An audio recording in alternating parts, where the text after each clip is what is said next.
స్వప్నజాలం ఒక చిన్న పల్లెటూరిలో మియా అనే జుత్తు చిటికలతో ఉత్సాహంగా తిరిగే 6 సంవత్సరాల అమ్మాయి ఉండేది.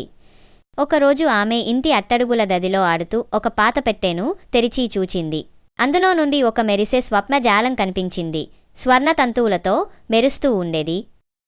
ఆ రాత్రి మియా పడుకుని ఉండగా ఆ డ్రీమ్ క్యాచర్ మంత్రికంగా ప్రకాశించసాగింది. ఒక్కసారిగా ఆమె గాలిలో తేలిపోతూ ఒక కలల లోకంలోకి ప్రవేశించింది. ఆ కలల ప్రపంచం కలల మేడలు, ఉదలాంటి మేఘాలు, మాట్లాడే జంతువులు, రంగురంగుల పక్షులతో నిండి ఉండేది. మియా అక్కడ ఒక జుట్టుతో ఉన్న నత్త, కళ్ళజోడు వేసిన మొసలి, స్నేహితుడిగా ఉండే తుంటరి బన్నీతో స్నేహితులయ్యింది. ఒకరోజు ఆ లోకాన్ని ఒక చీకటి నీడ ఆవహించింది. భయపెట్టే షాడో బీస్ట్ వచ్చేసింది. మిగతా జంతువులు భయపడిపోయాయి. కానీ మియా మాత్రం ధైర్యంగా నిలబడి తన స్నేహితులను రక్షించేందుకు ముందుకొచ్చింది. ఆమె చేతిలో ఉన్న వెలిగే కాంతితో ఆ నీడను తొలగించింది.